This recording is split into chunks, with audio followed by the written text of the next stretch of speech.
Buenas tardes a todos y a todas. Bienvenidos al primer encuentro del ciclo de conferencias sobre acceso a justicia a través de métodos de autocomposición, donde los doctores Alejandro Nató e Ignacio Noble desarrollarán los temas titulados Acceso a la justicia a través de mecanismos de autocomposición, negociación, conciliación y mediación en los procesos de reforma civil y penal.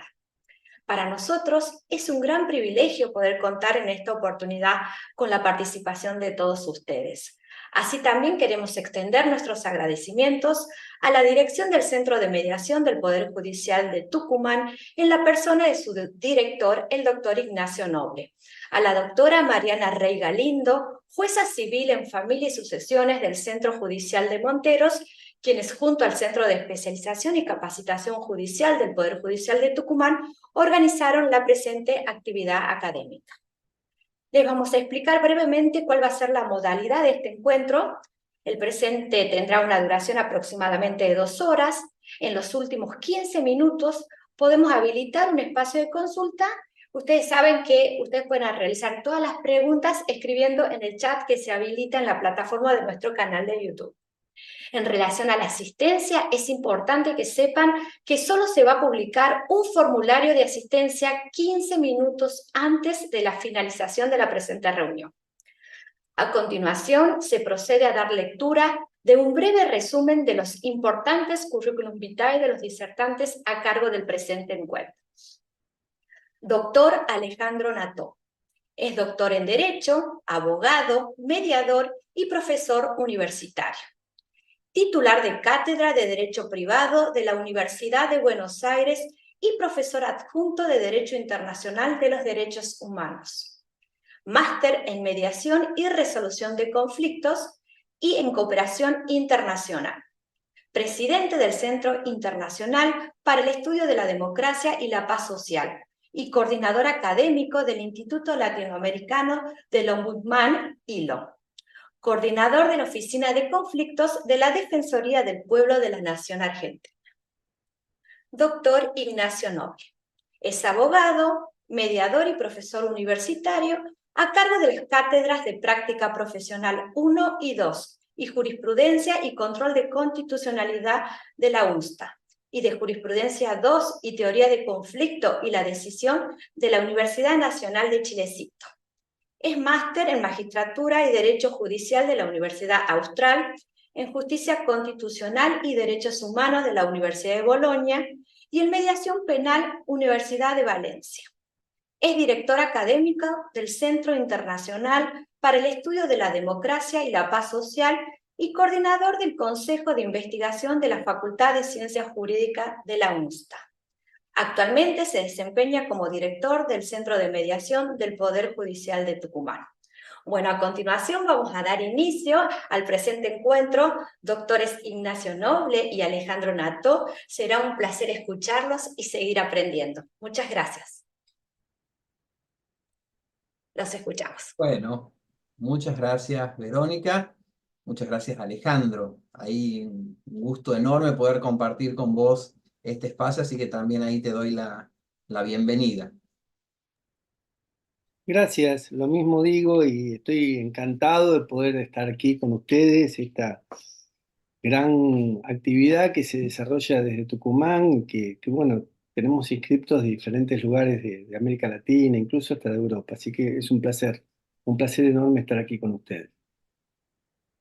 Bueno, si les parece, vamos a hacer una introducción a lo que va a ser primero el ciclo que está comenzando a partir de este primer encuentro sobre acceso a justicia y métodos de autocomposición. Contarles un poquito cuál ha sido la idea detrás de esta organización y cuál es la finalidad, ¿no? Cuál es el objetivo.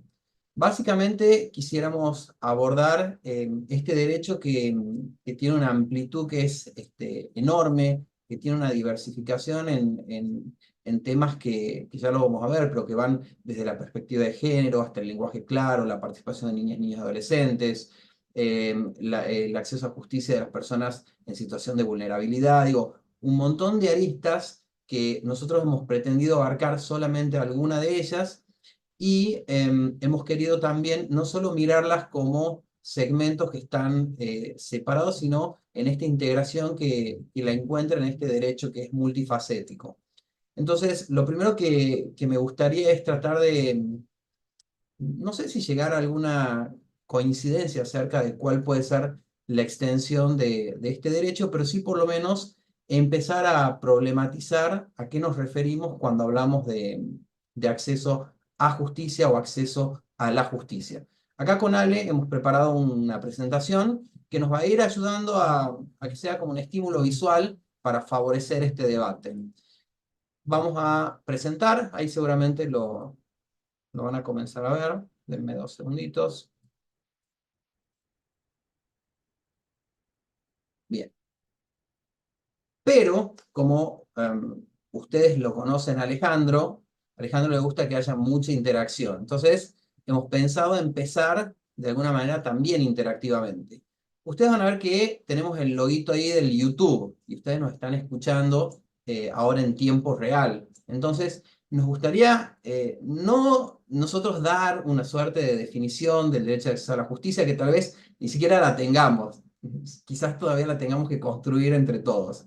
Y para eso, la propuesta que nos gustaría hacerles a ustedes y para poder empezar a interactuar es que ustedes pudieran escribir ahí en YouTube qué consideran que es el derecho de acceso a justicia o el derecho de acceso a la justicia y vamos a profundizar un poquito más adelante en esta distinción que a veces se hace en la doctrina. Pero para que empecemos a trabajar esto en conjunto, nos gustaría que ustedes ahí en el chat pudieran empezar a esbozar algunas ideas acerca de qué es lo que ustedes entienden que implica acceder a justicia. ¿Sí? Mientras ustedes hacen eso, porque no es algo que por ahí sale automáticamente, por ahí hay que elaborar alguna idea, alguna oración, nosotros les vamos a ir dando algunos conceptos, si se quiere, de distintos autores que abordan el derecho de acceso a la justicia, pero desde diferentes perspectivas. ¿Sí? Vamos a la primera de ellas.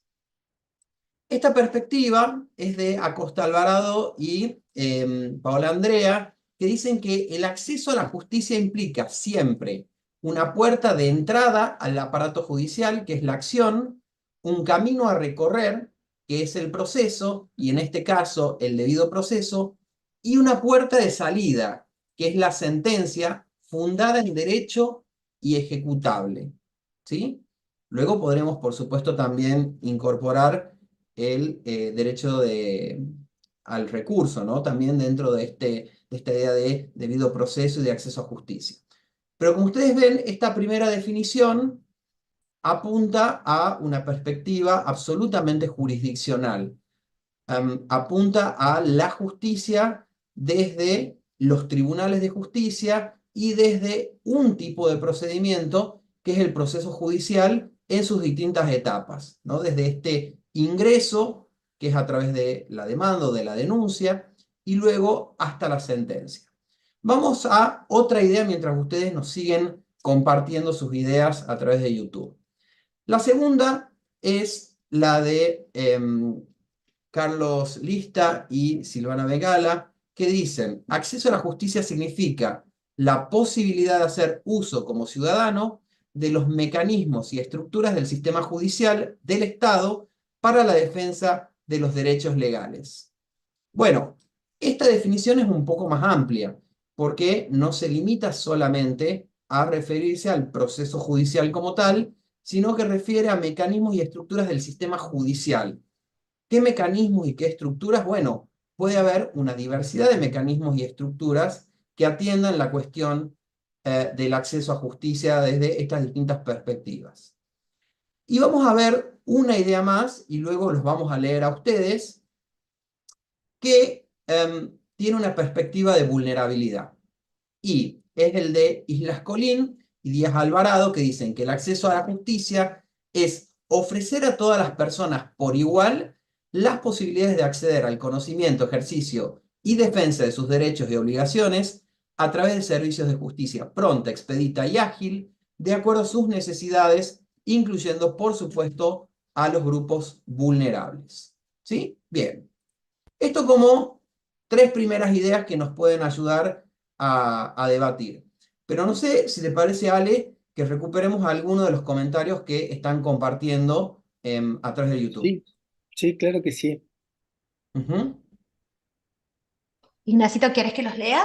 Dale, si puedes, Vero, así. Acá los tengo, hay varios han participado. Acá tenemos a Nati Ruiz que habla de posibilidad, tenemos a Nati Ruiz que habla también de igualdad, a Enzo Márquez, accesibilidad, Majo Ruiz, ejercer derechos por el titular del derecho. Tenemos a Francisco Ruiz que dice que cualquier persona puede ejercer sus derechos en forma justa y equitativa. María Laura Giuti, el acceso a la justicia sin un plano teórico es la cercanía al conflicto que tiene el ciudadano.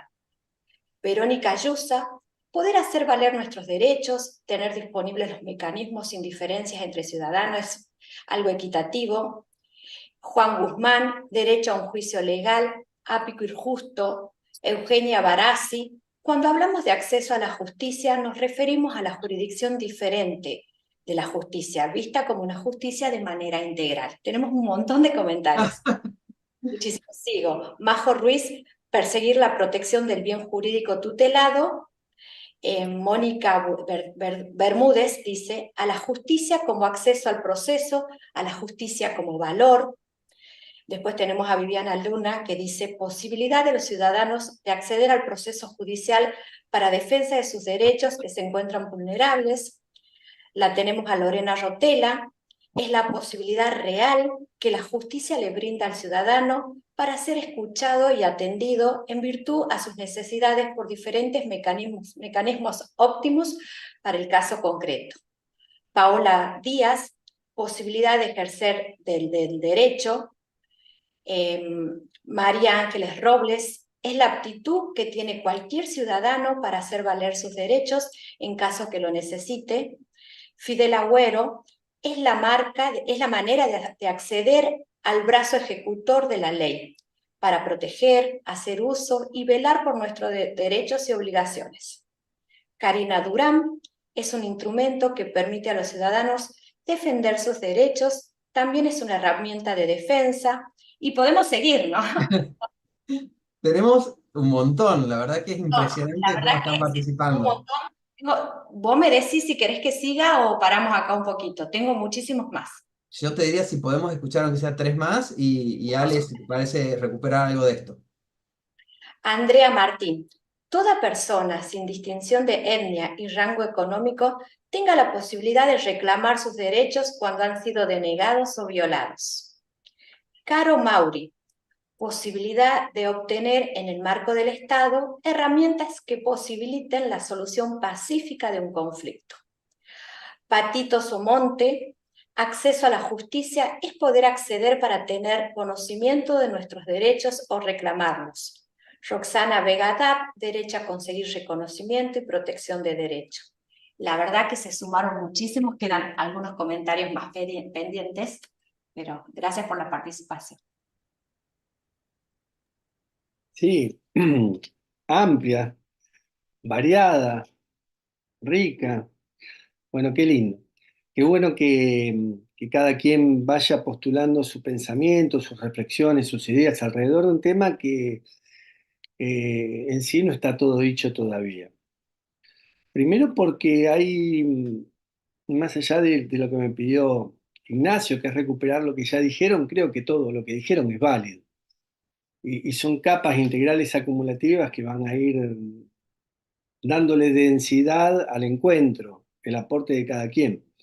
Entonces, más allá de pellizcar, que fue lo que plantearon, yo quisiera adosar simplemente que entre la protección, la cercanía, la dignidad de las personas, hay que distinguir algo que me parece que es importante en este inicio, que no es lo mismo la igualdad de oportunidades que la igualdad de posiciones.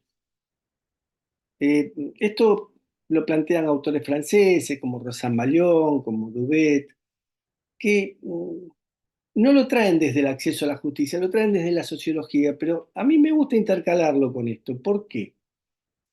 Porque yo puedo tener dispositivos judiciales o dispositivos complementarios de justicia que me permitan llegar de un modo más llano, de un modo más accesible, a lugares donde no llegaría nunca si no estuviera a disposición.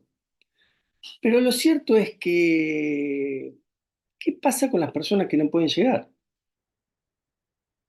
Esto de las asimetrías básicas que el propio sistema trae. O sea, con el acceso a la justicia y el acceso a justicia y los dispositivos a favor que hay, alcanzan en función de cómo se encuentra la sociedad en materia de pobreza, exclusión, descartados. Bueno, me parece que esto es un tema a tener en cuenta. O sea, todo acceso a justicia y a la justicia es viable como para que las personas lleguen a la justicia, lleguen a ese ideal de justicia. Y creo que esto es una vuelta de tuerca, una problematización que tiene que ver con lo real y lo ideal, ¿no? Una cosa es lo ideal y otra cosa es lo real. Lo real es que la sociedad está muy fragmentada, tenemos sectores muy caídos del sistema y que así le pongas un sinnúmero de dispositivos a disposición, así todos no acceden a la justicia ni acceden a justicia. Y esto tiene que ver con algunas cosas que vamos a ir conversando ahora.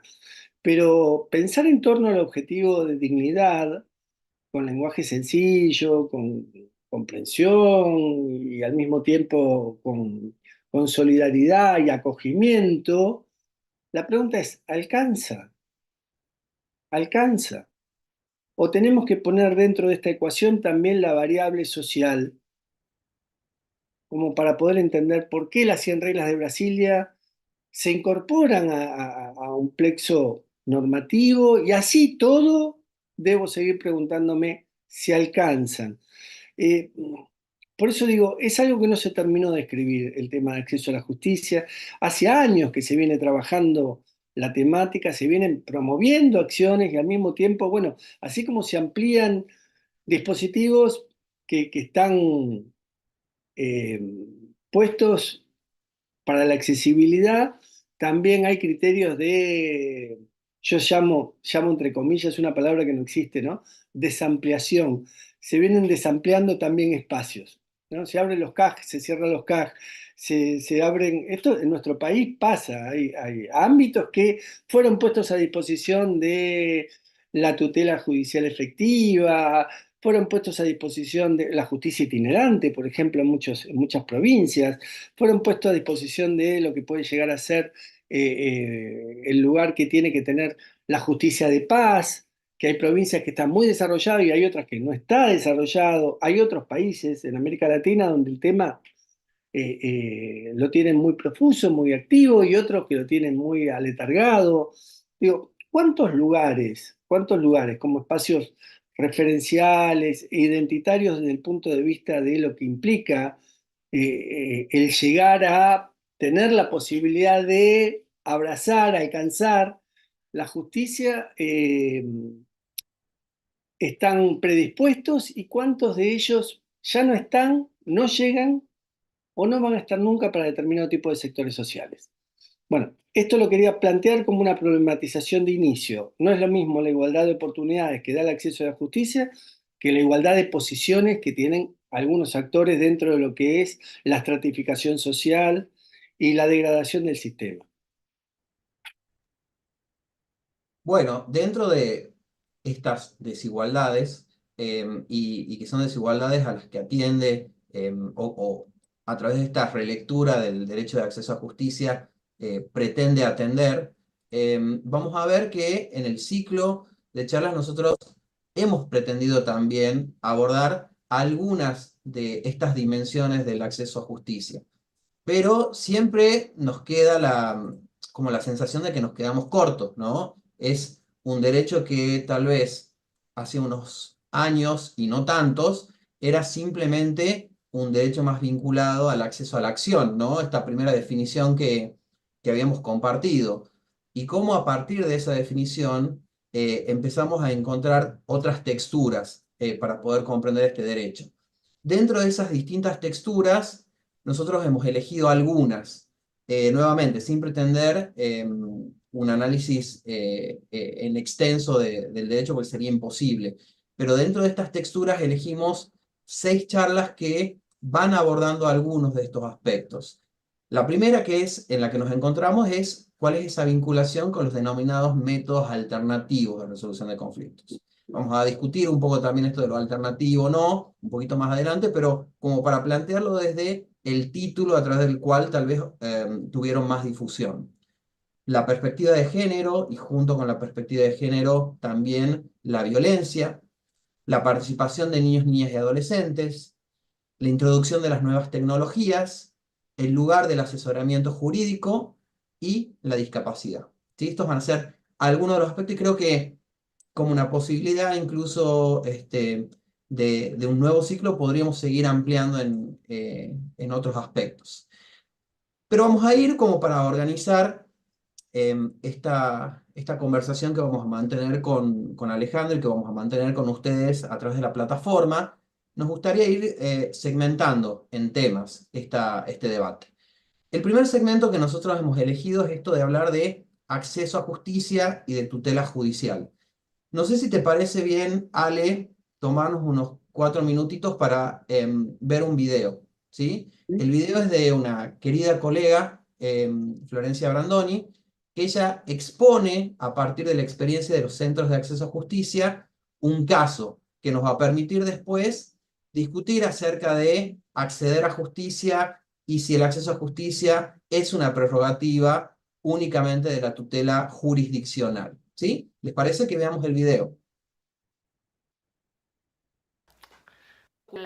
Todo el lugar, así libertad de poner su poder acompañar. Es muy importante que tiene que ver con la selección de los casos y en eso por ahí me gustaría de alguna manera como utilizar un caso para poder darle un poco de cuerpo a todo esto que yo he compartido con ustedes, a estas ideas en relación a los centros de acceso. Y me parece que es un caso muy, muy interesante de una mediadora comunitaria que recién empieza su práctica, que se llama Jimena Suárez, que trabaja en el Centro de Acceso de la Ciudad de Mendoza, donde ella en un trabajo que hacen en un barrio muy precario,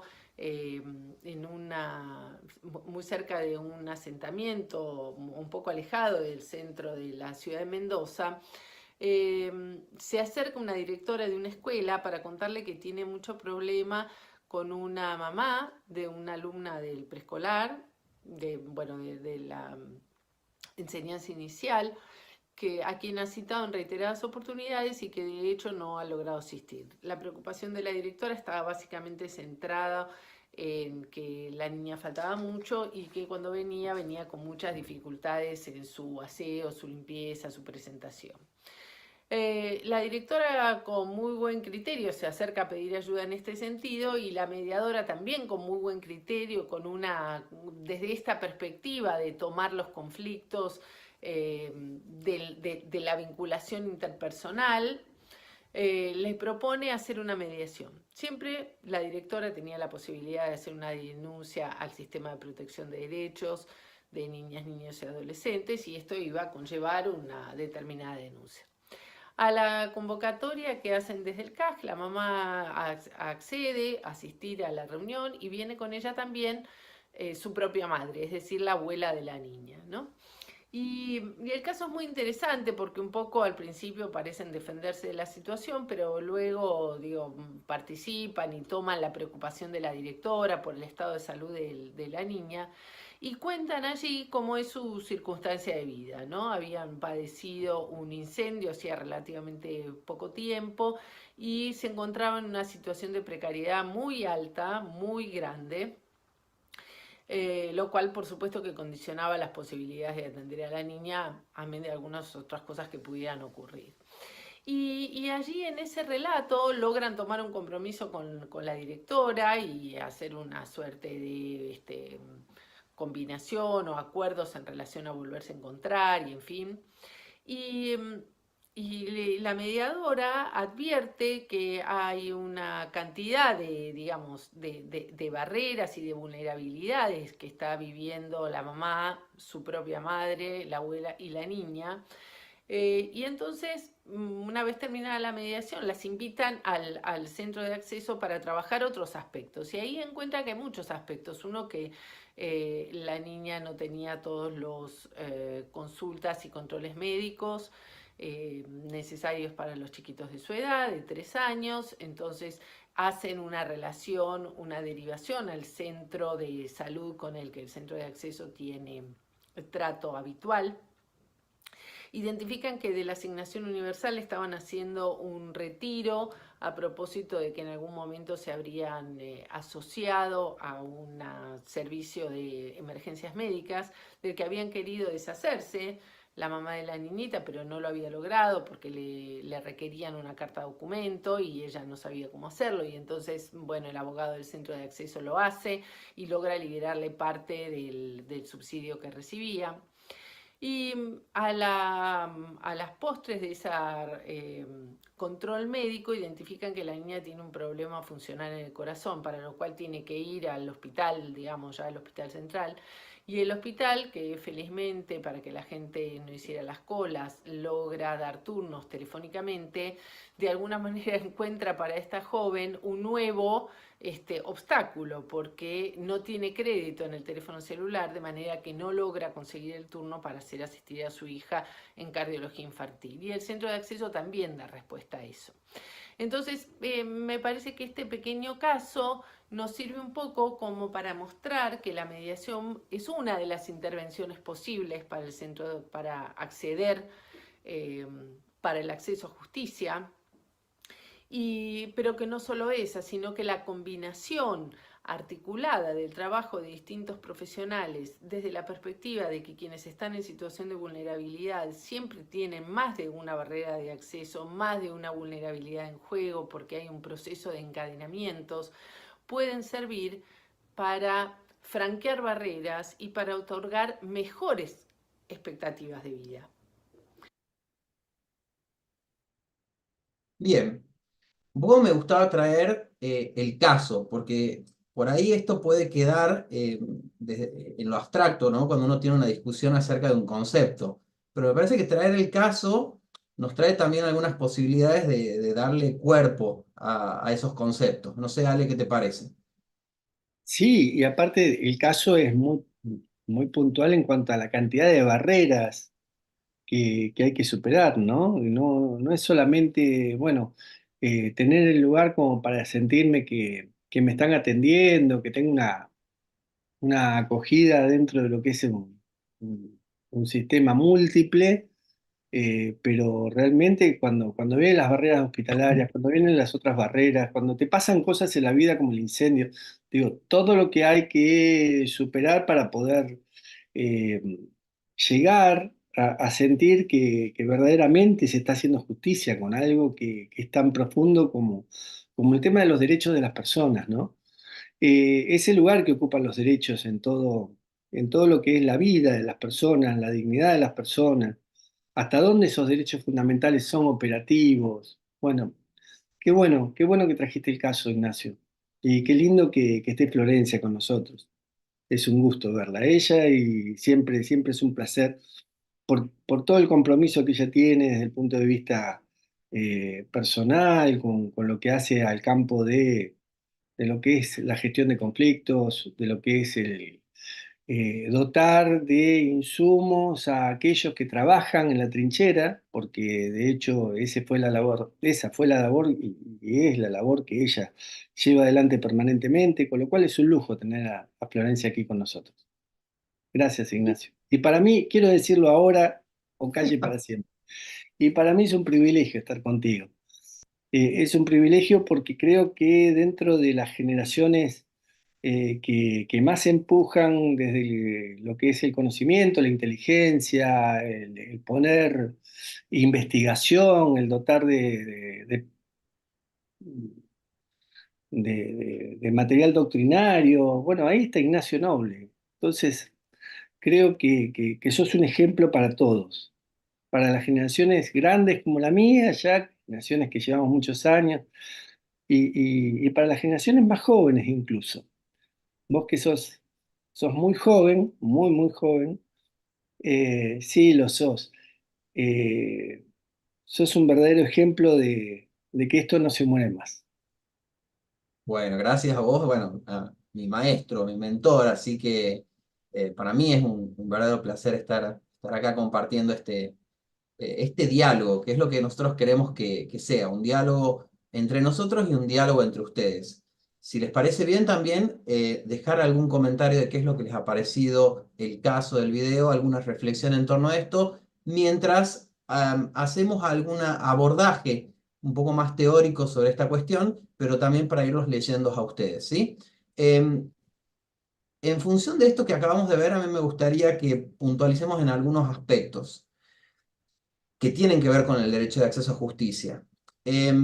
Uno es esto de poder distinguir la dimensión normativa de la dimensión fáctica dentro de la comprensión de este derecho. Es decir, una cosa es que la norma reconozca algo, que los convenios internacionales reconozcan algo, que la Constitución reconozca algo, y otra cosa, como decía Ale, es que esto sea operativo. Lo operativo uno lo mira dentro de lo que es la dimensión fáctica. De hecho, estas personas que tienen reconocidos un montón de derechos en la Constitución y en las convenciones internacionales, ¿pueden ejercitarlos? Entonces, más allá de lo normativo es interesante mirar lo fáctico. Y dentro de lo fáctico hay dos cuestiones que son interesantes. Una es abordar si las condiciones y las vías de acceso están disponibles, no solo a partir del reconocimiento legal, sino a partir del ofrecimiento efectivo de ese servicio, de ese programa que garantice ese derecho. Entonces, hay una institución que lo ofrece, hay personas que están formadas para ofrecer ese servicio, tienen algún recurso para funcionar o no lo tienen, y si lo tienen, las personas tienen la posibilidad de acceder verdaderamente a él, y ahí vamos al segundo de los elementos, que es el de la promoción y la difusión. Si existe, si está reconocido normativamente y además las condiciones y las vías de acceso están disponibles, las personas acceden verdaderamente, conocen, saben qué requieren para poder utilizarlo, porque de nada sirve que exista si las personas no tienen conocimiento de que pueden utilizarlo, de cómo utilizarlo. Y ahí es donde a mí me gustaba entrar de lleno a esta gran discusión que usualmente los abogados reducimos a una sola, que es la tutela judicial efectiva. Y lo traigo al ámbito de Ale, un ámbito muy, muy preferido, me parece, de él. Pero antes de iniciar esta primera conversación, me gustaría hacer esta distinción entre lo que nosotros entendemos como tutela judicial, que en realidad refiere a la tutela jurisdiccional, porque pensamos que la tutela de los derechos solamente está en la justicia formal, entendida como la sentencia que se emite a partir, perdón, la decisión que se emite a partir de una sentencia judicial. Y nosotros vimos en el caso, y por eso me gusta utilizarlo como marco o como recurso para comprender esto, que la justicia para este grupo vulnerable estuvo en un montón de otros lugares que no era ni siquiera judicial. Entonces, ese acceso a justicia es mucho más amplio que la posibilidad de que nosotros desde la justicia formal demos una respuesta al ciudadano. De hecho, es hasta esperable que sea la justicia formal la que intervenga solo cuando es absolutamente necesario y cuando no hay otros instrumentos más idóneos para poder atender y satisfacer ese derecho. Entonces, para poder graficar esto, a mí me gusta distinguir tres conceptos que parecen que son como lo mismo, pero tienen un significado diferente. Primero, lo que es la tutela jurisdiccional, que es propiamente la tutela que ejercen los jueces cuando dicen el derecho. Luego hay una tutela más amplia, que es la tutela judicial, en donde la respuesta puede ser encontrada en otras instituciones que integran el poder judicial, pero que no son jurisdiccionales. A ver, un centro de mediación, una oficina de la mujer, una oficina de violencia doméstica, una oficina de derechos humanos y cuántas otras oficinas que diariamente ofrecen acceso a justicia y que no son jurisdiccionales. Pero después hay una tutela que es todavía más grande, que es la tutela estatal, y es la primera tutela que nosotros tenemos que considerar, que es la obligación del Estado de proveer a la ciudadanía de mecanismos que sean judiciales o no judiciales, pero que sean efectivos para atender las necesidades de la ciudadanía. Cuando la Corte Interamericana de Derechos Humanos declara la responsabilidad internacional de los estados, no dice el Poder Judicial fue, sino que dice el Estado argentino, porque es el Estado argentino el que tiene esta primera responsabilidad. Y entonces me gustaba traer un párrafo de la sentencia del caso Hellman versus Uruguay, que dice: cuando un Estado es parte de un tratado internacional, como la Convención Americana, todos sus órganos, incluidos sus jueces, están sometidos a aquel, lo cual les obliga a velar porque los efectos de las disposiciones de la Convención no se vean mermados por la aplicación de normas contrarias a su objeto y fin, por lo que los jueces y órganos vinculados a la Administración de Justicia, órganos vinculados, no dice juzgados, en todos los niveles están en la obligación de ejercer ex oficio un control de convencionalidad entre las normas internas y la Convención Americana, evidentemente en el marco de sus respectivas competencias y de las regulaciones procesales correspondientes. Te doy paso, Ale, a ver qué es lo que vos pensás de esto. No, sí, a ver. Sí, gracias por traer el control de convencionalidad. Yo creo que, volviendo a todo lo que has planteado, desde lo normativo, hay un sustento enorme hacia lo que es la tutela judicial efectiva, la tutela jurisdiccional e incluso la tutela estatal. Tanto nuestro artículo 16 como 18, como 33 de la Constitución, más allá de los derechos sociales que están enumerados dentro de la Constitución, eh, las 100 reglas de Brasilia para las personas con vulnerabilidad, el Pacto Internacional para los Derechos Económicos, Sociales y Culturales, la Convención Americana de Derechos Humanos. Hay un sinnúmero de normas que yo diría que la Convención para las personas con discapacidad, para las personas mayores, para las personas en situación de, de ser maltratadas, como CEDAW para las mujeres o discriminadas. Creo que estamos bien cargados, ¿no? Belén do Pará, en el sentido de la mujer, bien cargados dentro de lo que es normativo, incluso hasta para lo ambiental y los excluidos ambientales, los desplazados ambientales. Tenemos Escazú acá en América Latina, que es una maravilla. O sea que dentro de lo que es la estructura jurídico-normativa, se ha escrito todo como para que esos derechos sean protegidos. Y para que las personas que tienen que acceder a la justicia puedan acceder a la justicia. Hay un tema que se llama presupuesto. Y el tema presupuestario muchas veces limita incluso el ejercicio de los derechos económicos, sociales y culturales. Yo puedo decir, bueno, yo tengo derecho a la vivienda, yo tengo derecho a la tierra, yo tengo derecho a trabajo, tengo un sinnúmero de derechos, pero lo cierto es que cuando no hay presupuesto, o cuando el presupuesto merma por condiciones que tienen que ver con cómo se los perfora al Estado, a los estados desde arriba con los endeudamientos, entonces vos podés prever presupuestariamente una masa determinada de dinero para llevar adelante una serie de actividades puntuales que tienen que ver con incorporar personas al trabajo, dotar de recursos para hacer planes habitacionales, etcétera, etcétera, etcétera. Y la gente tiene derecho a vivienda digna, tiene derecho a trabajar. Bueno, pero después o a la educación misma, después cuando lo quiero materializar, veo que el presupuesto es magro. Entonces, las respuestas de ese sistema, que teóricamente tiene la jurisdicción como para darle la tutela a las personas, esto es la tutela jurisdiccional efectiva, les dice a la gente, miren que los recursos del Estado son finitos. Entonces, claro, no me hace operativo el derecho. Yo tengo un derecho que no termina siendo operativo.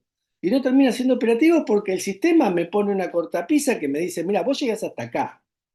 Tenés el derecho, sí, pero en otras condiciones, no en las condiciones con las cuales estamos hoy en día. O sea, tenés derecho, ese derecho sería para el estado de bienestar, que ya no está, te puedo decir desde el punto de vista político. Entonces, a partir de allí, necesitamos ver, bueno, también qué le pasa al sistema estatal. Cuando el sistema estatal concibe, y bueno, ¿para qué vamos a tener tantos dispositivos puestos a disposición, valga la redundancia, ¿no? de la sociedad en los barrios críticos. Para no estigmatizar la pobreza, no quiero ni llamar barrio crítico, voy a salir de ahí. En determinado tipo de barrios, de determinado tipo de ciudades, y bueno, mejor no pongamos tantos recursos en eso. ¿Para qué queremos poner recursos en eso? Entonces, merma el presupuesto, merma la conceptualización de para qué lo quiero, para qué lo necesito, y entonces vuelve la discusión a una especie de degradación de lo que debería ser esa palabra tan trillada que es efectiva, ¿no? La palabra efectiva hay que ver quién la usa y para qué la usa. O hay que redefinirla. Siempre decimos con Liliana Carvajal que hicimos el último libro, o los dos libros de mediación comunitaria, incluida Gaby, el primero. Bueno, este último es de conflictos sociales, urbanos y territoriales, y la segmentación, la fragmentación territorial, el derecho a la ciudad, donde queda, todo ese tipo de cosas. Uno dice, bueno, y sin presupuesto, ¿eso puede funcionar? Ese macro derecho a la ciudad, ese macro derecho a la dignidad, ¿funciona sin presupuesto? Por eso te lo cruzo con las tres tutelas, el tema presupuestario. Y ahora sí quiero entrarle al control de convencionalidad un minuto. Yo hace tiempo que vengo estudiando el tema porque doy esa materia en la Facultad de Derecho, doy Derecho Internacional de los Derechos Humanos. Y obviamente que a partir del caso Hellman, o sea, desde 2011, todos los operadores del sistema tienen control de convencionalidad. Entonces ahí nos haría discutir incluso hasta dónde es imparcial el rol del mediador, hasta dónde aquel que tiene que brindar un servicio no está para promover derechos, para proactivamente tutelar los derechos, para hacer saber que eso no se puede.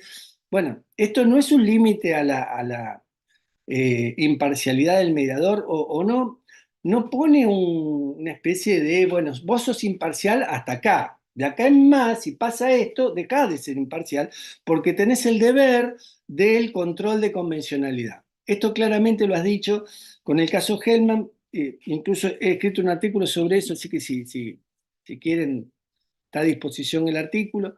Creo que es un tema muy profundo, que no se trabajó mucho, que lo tenemos que empezar a ver en serio, porque el derecho internacional de los derechos humanos llegó para quedarse, está entre nosotros no solo por el artículo 75, inciso 22 de la Constitución Nacional, sino por todos los tratados que la Argentina fue firmando, fue asimilando y al mismo tiempo se fue comprometiendo. Entonces, esto hay que ponerlo arriba de la mesa y decir, bueno, tengamos en cuenta que tenemos que reconvertirnos nosotros, tenemos que desaprender para reaprender una forma de ser tercero en los conflictos también.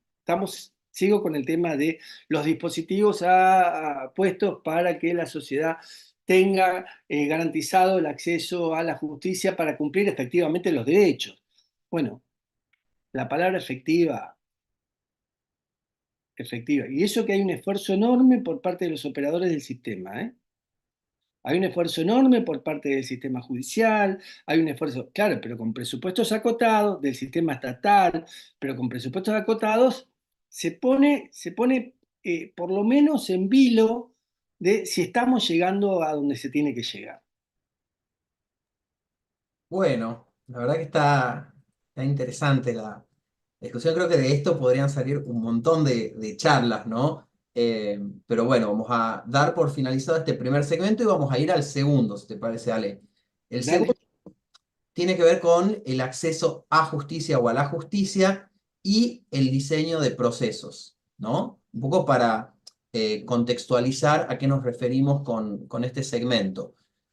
Nosotros siempre decimos que, y también lo traigo a partir del video que hemos compartido de Florencia, esto de que es interesante ver cómo usualmente nos ceñimos a un único tipo de proceso y le damos como un montón de vueltas a ese mismo proceso, pero quienes trabajamos en la línea del conocimiento del conflicto, ¿no? Como un fenómeno social, en su estudio, entendemos que hay diversas formas de abordarlo y que sería muy interesante que podamos desarrollar incluso desde la justicia, conectado a la justicia, fuera de la justicia, procedimientos que sean adecuados para atender las problemáticas según sus particulares características. Quienes trabajamos en este campo más allá de que muchos podemos ser o abogados, o sociólogos, o psicólogos, o distintas profesiones de base que nos complementamos, eh, miramos el conflicto, lo estudiamos y a partir de eso lo que queremos ser somos, de alguna manera, diseñadores de procesos ajustados al caso.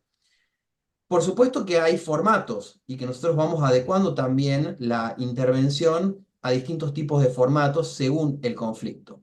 Y ahí muchos de los conflictólogos, entre ellos Galtung, hacen referencia a esta analogía entre la ciencia médica y la resolución de conflictos. Para explicar un poco, digamos, porque cuando hablamos de la cuestión de la salud, a todos nos resulta muy próximo y lo podemos entender más fácilmente. Y así como no es el tratamiento el que define cuál es la enfermedad que tenemos, sino que primero conocemos cuáles son los síntomas, qué enfermedad podemos llegar a tener, nos hacemos estudios y recién definimos un tratamiento. En el caso de los conflictos, nosotros tratamos de que sea lo mismo, ¿no? O sea, que no propongamos una única forma de resolución y que el conflicto tenga que acomodarse al tipo de proceso. Concretamente, dentro del ámbito judicial hay una tendencia a que el conflicto como fenómeno social se desdibuje y adquiera una forma jurídica que es la del litigio, ¿no? Y el litigio termina limitando en algún punto las posibilidades que tiene de evolución la correcta gestión de ese conflicto. A mí me gusta traer en este sentido a Gladys Álvarez, porque ella hace referencia a lo que denomina el principio de subsidiariedad y dice que un sistema podrá ser calificado de eficiente cuando cuente con numerosas instituciones y procedimientos que permitan prevenir las controversias y resolverlas, en su mayor parte con el menor costo posible y sobre la base de las necesidades e intereses de las partes. Y dice después que los conflictos deberán ser tratados primero al más bajo nivel, en la mayor medida de lo posible, en forma descentralizada, y luego, cuando sea absolutamente necesario, al más alto nivel.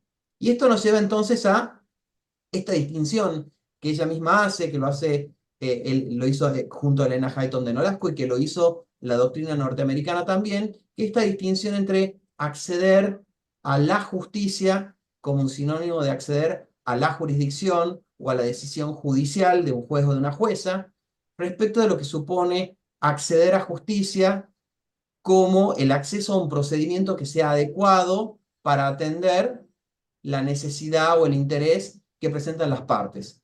Esto entendiendo el conflicto no desde su faz negativa, sino entendiendo el conflicto como un fenómeno propio de la naturaleza social de la persona humana y también entendiendo el conflicto como una divergencia de intereses que puede ser atendido a través de distintos dispositivos, ¿sí? Entonces, no sé si te parece, Ale, que conversemos un poco acerca de esto del diseño de procesos vinculado al acceso a justicia. Sí, claro, claro. ¿Vos qué opinás? Voy a arrancar con vos. ¿Vos qué opinás? A mí me parece que cuanto más procedimientos genera un sistema de justicia, entendido un sistema de justicia de manera amplia, no limitada al sistema judicial formal, le estamos ofreciendo a la sociedad medios que son más adecuados, ¿no? Cuando tratamos de que todo se ajuste al mismo molde, tengo la impresión que terminamos dando soluciones que tienen que ver más con el procedimiento que con la sustancia del conflicto. Entonces, desde ese Sí, lugar creo que es pero interesante. conversemos ahí, Ah, porque me parece que está bueno que nos pongamos a hacer una especie de ping-pong entre nosotros. Eh, yo creo que yo estaba en el Ministerio de Justicia hace como 30 años cuando arrancó la mediación. Y ahí el Ministerio de Economía no dio más presupuesto para los juzgados federales y dijo, hay que tratar de ver si esto que el Banco Mundial anda pidiendo o anda sugiriendo, que es la creación de la mediación para descomprimir los tribunales.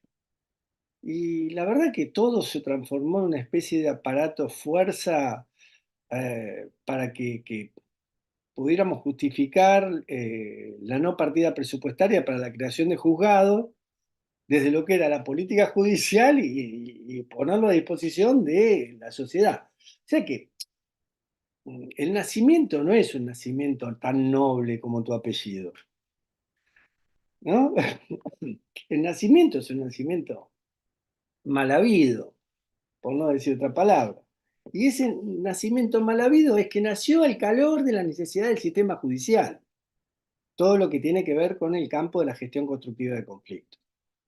Y lo pensó el sistema, no es que se hizo por fuera del sistema, lo pensó el sistema. El sistema lo diseñó y no está mal que lo haya diseñado, puso presupuesto y no está mal que haya puesto presupuesto, capacitó gente y no está mal que se haya capacitado la gente. Y creo que todo eso, después hay que ver las disquisiciones de cómo fueron las capacitaciones, si se capacitó a más gente de la que se tendría que haber capacitado, se engañó a la gente cuando se capacitaba diciendo que era para todos y después terminó siendo para los abogados. Todo esto queda en la historia. Pero es una historia reciente, es una historia que en verdad nosotros hemos crecido al calor de esa historia. Y es ahí donde sí o sí quiero traer algo que me parece que es importante para decir, bueno, eh, el cambio de cultura que vino a representar todos estos métodos adecuados, el acceso a justicia, como lo llama Gladys, a diferenciación del acceso a la justicia, creo que fue contrafáctico.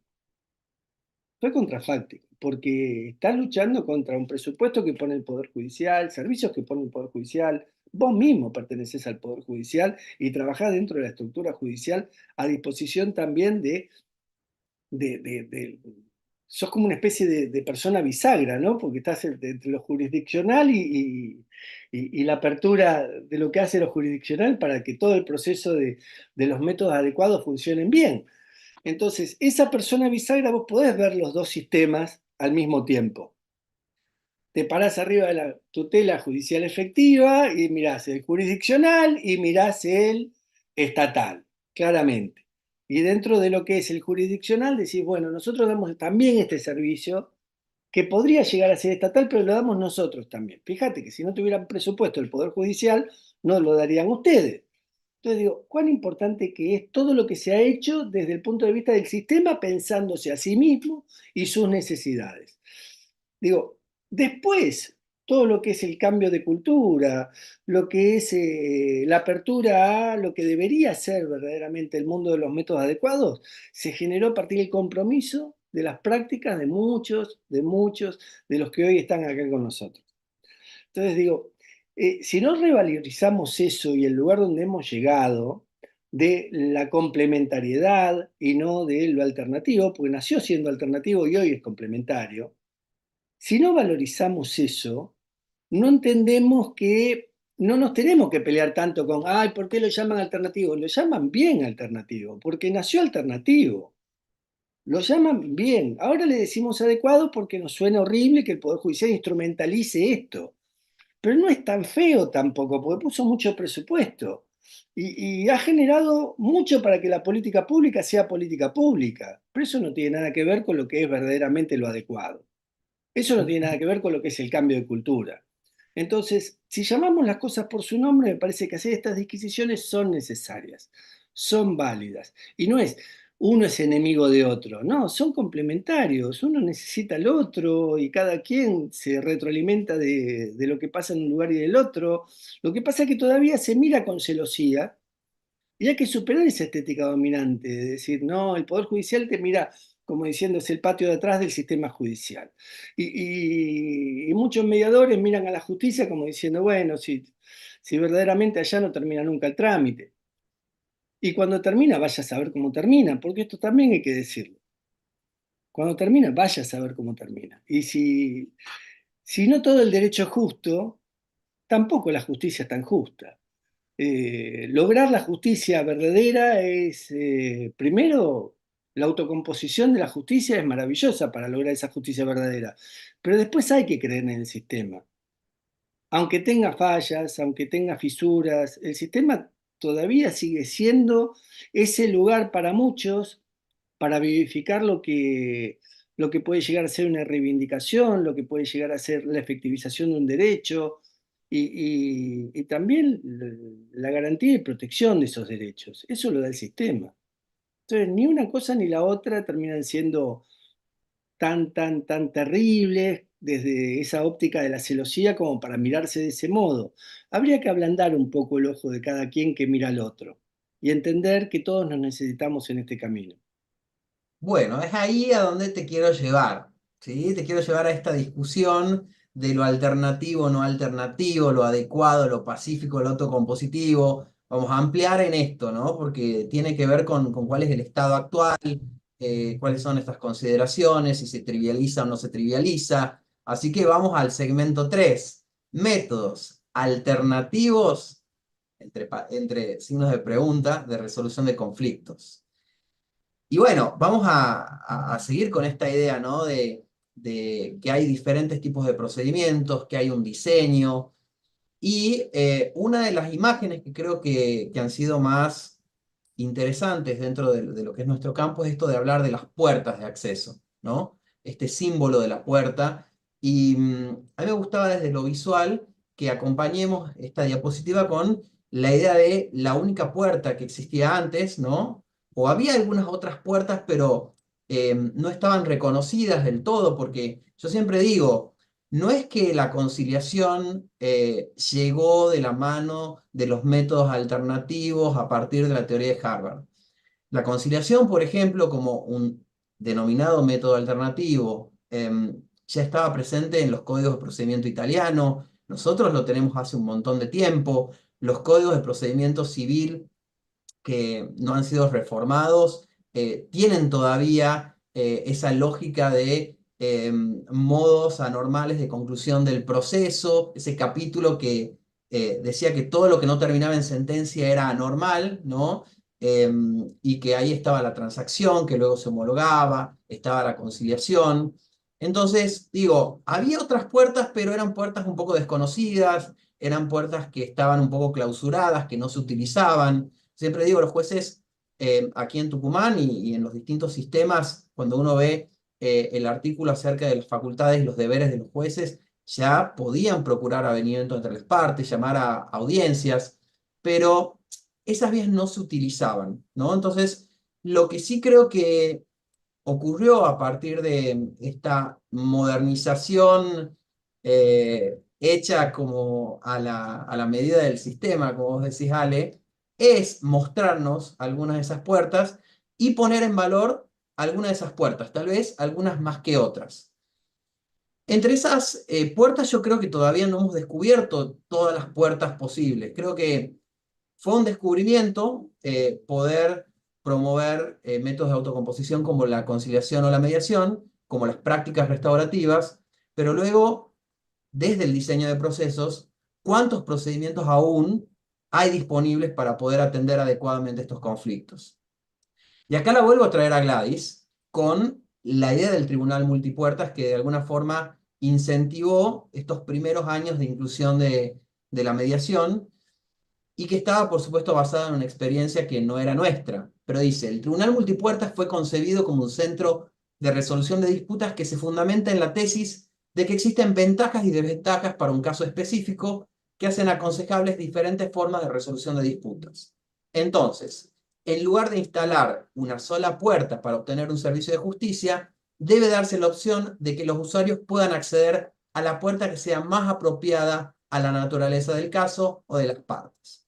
Y a partir de esto tenemos como toda esta construcción de diversos procedimientos que se suman al proceso judicial y que cada vez aparecen con un poco más de fuerza. Lo vamos a conversar en el último segmento en relación con los procesos de reforma civil y penal, pero sí me gustaría que conversemos un poco en esto de métodos alternativos o son adecuados o son pacíficos. Yo opino como vos, y acá abrimos un poco, si te parece, una conversación acerca de esto. Porque yo coincido en que a mí no me molesta tanto llamarlos alternativos, ¿no? O sea, la generalidad de la doctrina discute mucho esta denominación, le parece muy crítica y le parece despectiva. Yo considero que, de hecho, tuvo un nacimiento que es alternativo, entonces la alternativa no tiene por qué ser de menor valor, Pero luego sí es interesante pensar lo alternativo no como este patio trasero, sino verdaderamente como un complemento del sistema de justicia en donde lo que buscamos es atender un conflicto. Y la forma, el procedimiento, de alguna manera termina siendo un instrumento pero el instrumento no tiene que erigirse como el protagonista, ¿no? Porque ahí es donde creo que perdemos de vista a las personas que están detrás del procedimiento.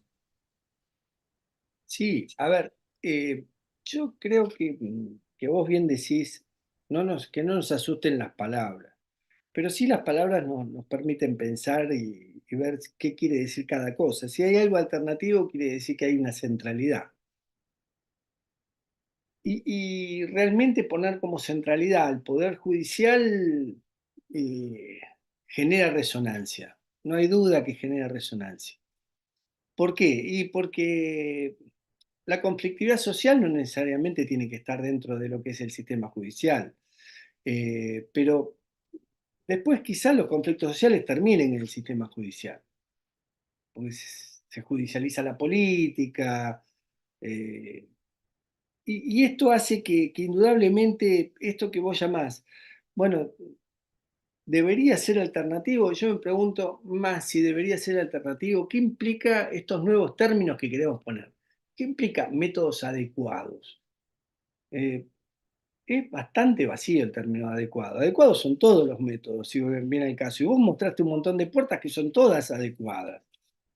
Entonces, creo que no hay que tratar de discutir tanto el rótulo, sino el fondo del tema. El Poder Judicial fue el pilar que ha impulsado esto dentro de la estructura de nuestro país, sí, lo ha impulsado. Que no se puede apropiar de esto, así como eh, eh, la justicia se apropió del conflicto en algún momento y siempre el conflicto fue de la justicia, bueno, desapropiarse también implica todo un proceso de aprendizaje o de pérdida de poder, quizá, y ese proceso de pérdida de poder todavía se nota dentro de algunas pulseadas y algunas figuras del mismo sistema que no le gusta que algunos temas se le vayan de las manos. Entonces, ahí también hay, y lo hemos visto mucho con la mediación penal, con la justicia restaurativa, con cómo hay cierto grado de decir, bueno, hasta dónde está en juego o no, por ejemplo, ya lo vamos a ver más adelante dentro de esta misma charla, pero hasta dónde está en juego o no los deberes del funcionario público, si yo delego la posibilidad que esto se resuelva en otro ámbito, que no es el ámbito que lo tengo por ley asignado como propio. Entonces, todo esto realmente genera cierto grado de tensiones. Yo no me olvido nunca que a medida que íbamos tratando de llevar adelante centros de mediación comunitaria, siempre aparecían los colegios públicos de abogados y decían, miren, esto es un problema de incumbencias, y teníamos que discutir que no, que los programas de mediación comunitaria son programas sociales y que no viene a sacarle ningún tipo de labor a lo que es el rol del abogado, todo lo contrario, incorpora al mundo abogadil. Y ahora aparece con mucha fuerza, desde hace muchos años está, pero cada vez con más fuerza, el tema del derecho colaborativo, ¿no? Como involucrándose todos en un todo orgánico, posicionándose todos predispuestos para poder llevar adelante, bueno, la colaboración, con confianza, obviamente, se puede llevar adelante el ganar para todos de un mejor modo. Todo este tipo de mecanismos, uno podría decir, son los apropiados, son los que corresponden, son los que hay. ¿Puede haber más? Seguro. ¿Hay muchos que no se han generado todavía? Seguro. Va a aparecer mucho más porque también hay una realidad. Eh, el sistema está rebasado. El sistema judicial está rebasado. Es paradojal, la gente cree cada vez menos en la justicia y cada vez lleva más temas a la justicia. Es paradojal, se abren mecanismos que teóricamente están para descomprimir el sistema, entre otras tantas cosas, más allá del cambio de cultura, también están para descomprimir el sistema y sin embargo el sistema sigue atiborrado de trabajo. Al punto tal que yo tengo una amiga que tiene tantas causas, es jueza federal, que dice, yo firmo 25 amparos por día, ¿cuántas sentencias en serio puedo hacer? y me lo pregunta con un muy buen criterio. Si tenés que firmar 25 amparos por día, tenés que ver el fondo de cada amparo, y digo, ¿cuántas sentencias en serio podés hacer? Y si firma 25 amparos por día es porque tiene más de 30.000 causas en juzgado. Entonces, ¿cuántos autos a sentencia tiene y cómo es el producto que sale de la sentencia?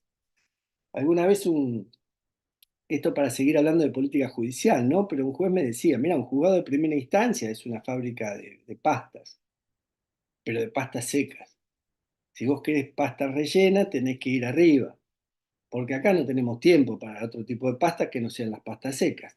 Y esto pareciera ser algo terrible. Cuando uno se lo planteo a los alumnos, bueno, está tergiversado el sistema. No, el sistema es como puede ser también. El sistema es como puede ser, con los recursos que tiene. Vos tenés 3 empleados en un juzgado, difícilmente puedas llegar a producir todo lo que tenés que producir. Y de los 3 empleados, 3 o 4 faltan algún día. Bueno, y es la realidad del juzgado también. Entonces, ni el sistema judicial es la panacea, ni tampoco los métodos adecuados lo son, porque hay que ver hasta dónde están difundidos, hasta dónde hay cierta proactividad por parte de todos los dispositivos estatales que están puestos a favor de este tipo de servicios, hasta dónde todos estos servicios miden calidad, y si verdaderamente vos hiciste un trabajo muy serio sobre la calidad, muy serio sobre la calidad con un grupo de colegas de Tucumán, que a mí verdaderamente me ha gustado mucho. Florencia Blandoni trabaja el tema calidad también, así que bueno, creo que estos temas hay que ponerlos arriba de la mesa. La calidad son adecuados cuando, cuando carecen de calidad y ahí viene un tema enorme. Que la palabra adecuada corresponde si no tiene la calidad que tiene que tener. Y yo no digo con esto que carece de calidad el trabajo del mediador. Digo, si no lo medimos, no lo sé. Si no lo medimos, no lo sé. Y creo que también hace falta capacitar mucho más a los mediadores, mucho más a los mediadores. Creo que una formación de 100 horas, eh, como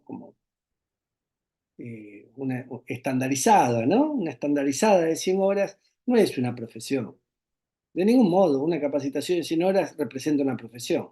Está bien que hay capacitaciones permanentes, está bien que hay mucho compromiso, está bien que hay mucha práctica, que hay muchos años, pero bueno, también veo, y soy crítico, a mediadores que son un desastre y que te dicen pónganse de acuerdo y avísenme. Entonces soy crítico porque lo veo, si no lo viera no lo diría. O en mediaciones donde tiene que haber mucha gente te dicen requiriente y requerido. Y mirá, la verdad que si no viene la mujer del señor este, por más que venga el señor este, va a ser un lío, porque la que hace el lío es la otra persona. Y no, pero es requiriente requerido, lo dice el código. Bueno, entonces, ¿hasta dónde es adecuado todo esto? Por eso, está bueno que lo pongas arriba de la mesa como diciendo, más allá de la celosía, que es la que conocemos, cuánto en las profundidades de cada uno de los sistemas lo tenemos que problematizar y no podemos ser vacíos de contenido en esto. Porque Y el sistema no es perfecto y esas imperfecciones también nos obligan a reflexionar alrededor de esto.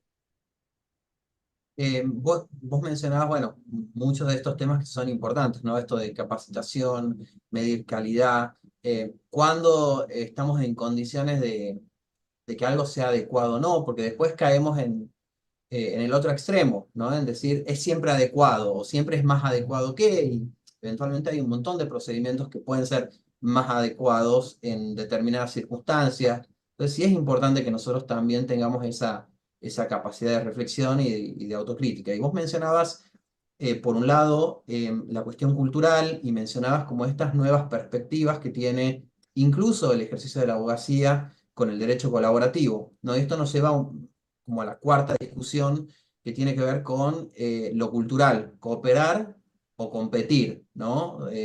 Como dos posibilidades dentro de conductas arraigadas en el ser humano. Pero esto, digamos, esta discusión no es nueva. Esta discusión nos lleva, a mí me gusta siempre mostrar esta imagen que es esa tensión entre nos necesitamos para obtener un resultado, pero a su vez, una vez que obtenemos el resultado, ¿qué hacemos? ¿Quién tiene derecho a qué? Yo tengo derecho a una mejor porción porque tuve un rol más activo en la casa porque fui quien organizó, porque reunía mayor cantidad de personas, porque tengo una familia más numerosa. Digo, ¿qué es lo que, porque tengo un lugar jerárquico mayor? Entonces, ¿qué es lo que después, cuando nosotros como sociedad identificamos la necesidad de cooperar, qué es lo que sucede después cuando hay que repartir, cuando esos intereses que tenemos a partir de la vida en sociedad se desencuentran? Y a mí me gusta acudir a, bueno, estos pensamientos clásicos, ¿no? De aquellos que piensan que el ser humano es malo por naturaleza, ¿no? Este pesimismo antropológico o quienes sostienen lo contrario. En ese sentido, me gustaba traer algunas frases simplemente, por supuesto, bastante absolutas de algunos de ellos. Empecemos con Maquiavelo desde el pesimismo antropológico, y él dice: surge de esto una cuestión, si vale más ser amado que temido o temido que amado. Nada mejor que ser ambas cosas a la vez, pero puesto que es difícil reunirlas y que siempre ha de faltar alguna de estas dos afecciones, declaro que es más seguro ser temido que amado. Porque de la generalidad de los hombres se puede decir esto, que son ingratos, volubles, simuladores, cobardes ante el peligro y ávidos de lucro. Mientras se le prodigan beneficios son completamente leales, ofrecen su sangre, sus bienes, su vida y sus hijos, siempre que la necesidad no ha venido aún. Pero cuando ella se presenta se rebelan, porque el amor es un vínculo de gratitud que los hombres, perversos por naturaleza, quiebran cada vez que pueden beneficiarse, pero el temor que se preserva por el miedo al castigo no se pierde nunca. Del mismo lado del pesimismo antropológico está clásicamente Hobbes, que dice: si dos hombres cualesquiera desean la misma cosa, que sin embargo no pueden ambos gozar, devienen enemigos, y en su camino hacia su fin, que es principalmente su propia conservación y a veces solo su delectación, se esfuerzan mutuamente en destruirse o subyugarse. Y viene así a ocurrir que allí donde un invasor no tiene otra cosa que temer que el simple poder de otro hombre, si alguien planta, siembra, construye o posee asiento adecuado, puede esperarse de otros que vengan probablemente preparados con fuerzas unidas para desposeerle y privarle no solo del fruto de su trabajo, sino también de su vida o libertad. Y el invasor a su vez se encuentra en el mismo peligro frente a un tercero. Ahora bien, después tenemos la otra cara, ¿no? La cara de el optimismo antropológico. Y acá tomamos a Locke simplemente por traer a alguno de los autores. Y él, citando a Hooker, dice: por inferencia a partir de la igualdad natural, los hombres han llegado a conocer que no es menor su deber de amar a los otros que el de amarse a sí mismos.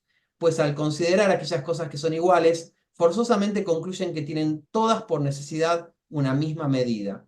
Si no puedo menos que desear recibir tanto bien de mano de los demás hombres, como cualquier otro hombre puede desear recibir de su propia alma, ¿cómo podría esperar que mi deseo sea en este punto satisfecho, en parte si no pongo cuidado en satisfacer el deseo que indudablemente está presente en otros hombres, al ser de una misma naturaleza? Ofrecerles una cosa que repugne a ese deseo debe por necesidad afligirlos tanto en todos los respectos como me afligiría a mí. De modo que si provoco un daño, debo esperar sufrirlo yo mismo, al no existir ninguna razón por la que los otros deban mostrar hacia mí más amor que el que yo les haya demostrado. Por tanto, mi deseo de ser amado tanto como sea posible por quienes son mis iguales por naturaleza, me impone el deber natural de sentir por ellos exactamente el mismo apego. Esto, ¿no? Estas dos posturas, estas dos tensiones, me llevan a una frase que utiliza Robert Axelrod en su libro The Evolution of Cooperation, que dice: ¿bajo qué condiciones emergerá la cooperación en un mundo de egoístas sin la intervención de la autoridad central? Y ahí aborda él el dilema del prisionero, ¿no? Este dilema en donde dice que hay dos personas que están siendo atrapadas por la policía, que no tienen muchos elementos para condenarla, y entonces les ofrecen a ellos por separado un trato. Y les dicen: si ustedes, digamos, declaran en contra de su compañero, podemos tener distintas opciones. Si ambos declaran en contra, ¿sí? Cada uno de ustedes va a tener 6 años de prisión. O sea, si delatan al compañero, cada uno tiene 6 años de prisión. Si ninguno se termina delatando, cada uno tiene 2 años de prisión. Y en el caso que uno delate y el otro no delate, quien no ha delatado tiene 10 años de prisión y quien delató tiene 1 año de prisión y viceversa.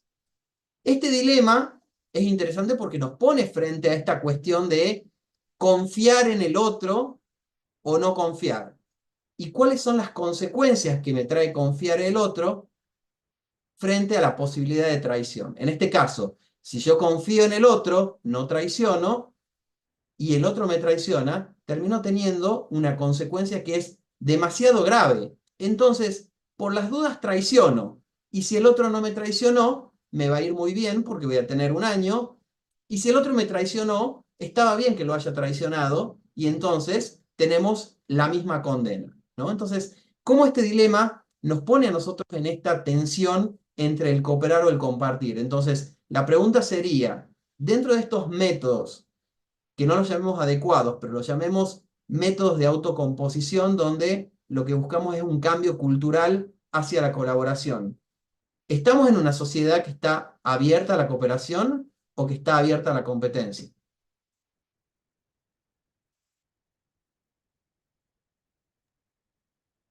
Wow, todo lo que pusiste, ¿eh? Qué, qué esfuerzo poder pensar alrededor de esto. Yo creo que tenemos un individualismo galopante y hay aparte una puja por tratar de correr cada vez más eh, lo que es la comunidad, lo que es la solidaridad y correr la escena y dejar al individuo como el sujeto que puede producir un cambio. Y la verdad es que esto se ha hecho cultura también en muchos lugares. No creo que no hay que hablar de batallas culturales y nada por el estilo como podría hablar Gramsci en este momento, sino simplemente cultura, cultura. Hay una cultura social en la cual se justifica que cada quien puede abrir su propio camino. Y la realidad es que esto se ha hecho carne en muchas personas y esto que se hizo carne en muchas personas termina siendo un problema al momento de ver si cooperación o competencia, porque nos guste o no, el individualismo es competitivo. Sí, el individualismo como tal es primero yo, eh, me salvo solo, digo, nos queda poco cambio social desde el individualismo propiamente dicho, o desde el mérito del individuo dicho. Y esto ya supera las barreras ideológicas, porque yo decía, bueno, también tiene que ver con lo cultural. Entonces, quiero traer aquí algo que me parece que es fundamental. La cultura de la paz como tal, la cultura de la paz. Que esta palabra tan polisémica, tan trillada y al mismo tiempo tan bonita, de la cual abrevamos todos nosotros y militamos nosotros dentro de lo que es el campo de la paz. Eh, Requiere mucho más colaboración que competencia. No hay manera de ejercer la cultura de la paz bajo los principios de la competencia. Ahora, ¿cuánto pesa lo social en todo esto cuando lo social va rumbo a un camino individualista? Eh, yo leía a un autor francés hace muy poquito que estuvo por acá por la Universidad de 3 de Febrero y la verdad que él habla del individuo que es una especie de tirano, el sujeto tirano. Es tan tirano que se le incorpora la tecnología, aparte para ser más tirano todavía, que hace que le dé más la espalda a lo que es lo colectivo. Entonces, estas épicas colectivas que podrían llegar a ser producto de lo que uno diría, bueno, esto sería el pilar que sostiene la estructura de la paz social, y uno dice, bueno, pero si la sociedad también tiene otra contracara, ¿por qué no tenerla en cuenta? Entonces, no caemos en una especie de antinomia cuando ponemos competencia, colaboración, de antinomia donde indudablemente nos podemos caer al vacío cuando vemos cuál es el resultado social a partir de ese individualismo. ¿No habría que buscar salir de la antinomia competencia-colaboración y buscar otro tipo de paraguas que sostenga? A mí me parece que la cultura de la paz puede ser un paraguas que sostiene también a los individualistas. Ahora, el tema es cómo acoges a los individualistas dentro de ese paraguas. A mí la cultura del individualismo no me gusta, pero no viene al caso qué es lo que me gusta a mí o no me gusta a mí, sino que lo que viene al caso es qué es lo que pasa con la sociedad y hacia dónde va la sociedad. O sea, incluso se fomenta cada vez más esto de, bueno, que con las reglas de mercado se puede regular todo. Entonces, quitar al Estado, dejar la regla de mercado, eh, sacás el Estado protector y la verdad que hasta dónde llega esto con las reglas de mercado. Es sálvese quien pueda y salvate solo. Es sálvese quien pueda y salvate solo. Pero bueno, me parece que volver a insistir con el tema de competencia-colaboración, colaboración-competencia, era una antinomia válida hace tiempo atrás y yo no sé si hoy es válida. Creo que hay que refundar las antinomias o sacarlas para poder entender nuestro campo un poco más de cerca, ¿no? Yo creo incluso que un mediador que no siente el dolor de los demás, y ya que estamos dentro de los métodos y los mecanismos, que un mediador que no siente el dolor de los demás, que no es capaz de acoger a aquellos sectores que la simetría los dejó fuera de juego, habilitar canales de participación con puentes de integración hacia sectores que quizá tengan que estar allí, que no están allí porque son silenciados, no se va a buscar su voz. Dentro de ellos todos los sectores con vulnerabilidad que hablan las 100 reglas de Brasilia. Por eso los traigo, por eso los traigo a esos sectores, esos colectivos de actores en los cuales, como son minorías, no minorías por minoritarios, sino minorías por la discriminación que tienen en su realidad. Esto es por género, esto es por etnia, esto es por edad, esto es por condición económica. Bueno, todo esto que las 100 reglas de Brasilia te da la posibilidad de buscar lo cultural incluso, de buscar y acogerlo. A mí me parece que nosotros tenemos que tener en cuenta que en muchos casos, si un mediador no abraza esos principios de colaboración, y verdaderamente no sé si va a estar en condiciones de llevar adelante por lo menos sistemas de acceso a la justicia y de acceso a justicia que correspondan. Me parece que va a ser a contramano de la historia. Por eso el individualismo se contrapone también al rol mediador. El rol Bueno, mediador tiene que tener empatía, tiene que tener un montón, tiene que tener una actitud empática, tiene que tener una actitud en la cual el otro te tiene que resonar, el otro te tiene que hacer algo. Y tenés que tener también principios de solidaridad para poder trabajar en esto. ¿Por qué? Y porque ahí está atravesado por la ética. Esto está atravesado por la ética. Dale vos que yo voy agarré a la ser un palabra y poco te la solté. disruptivo, Ale, en esto. A ver qué te parece. Dale vos. Porque creo que es una discusión que estamos teniendo como país también, ¿no? Que está vinculado también un poco a lo político y demás. Pero yo siempre recuerdo una conferencia de Christopher Moore en Salta, en donde él hablaba del tema de los valores, ¿no? Porque hay cuestiones que tienen que ver, por supuesto, con la empatía y demás, y con el alojar, pero hay cuestiones que también son profundas y son de valores que tienen que ver generalmente con estas ideas de izquierda, derecha, liberalismo, socialismo. Digo, es muchas veces fácil identificar una postura a partir de este tipo de valores, ¿no? Que no invalida que sean personas que puedan estar muy comprometidas y demás. O sea, también es como una evaluación desde la propia valoración, ¿no? Lo digo sobre todo porque estamos en un momento como de fragmentación en este sentido. Pero me parece que también hay una posibilidad de comprensión de la necesidad del otro a partir de estructuras de colaboración en donde uno interprete que, aún siendo individualista, la cuestión social repercute en el individuo, ¿no? Cómo termina lo social haciéndose carne también en el individuo. Te pongo una cuestión muy tradicional que es el de las prácticas restaurativas y cómo a veces esto de mirar la inseguridad desde afuera, aún siendo individualista, no te permite entender que vos también sos una potencial víctima de ese sistema en el que vos te crees demasiado protegido. ¿Por qué voy acá? Porque habrá personas que podrán, desde su valoración personal, entender la importancia de esto, de la generación de empatía y demás, pero después habrá otro segmento que lo podrá entender a partir del beneficio incluso personal, ¿no? O sea, esto de, si hay personas que están caídas del sistema, aún desde un punto de vista desde lo individual, cómo eso afecta mi seguridad, mi bienestar, mi tranquilidad, ¿no? Entonces, a mí me gustaría abrir como el quinto segmento, ¿no? Esto de Sí, cómo... pero antes de abrir el segmento, dame la posibilidad de decir algo nomás, algo y abrirse el quinto segmento.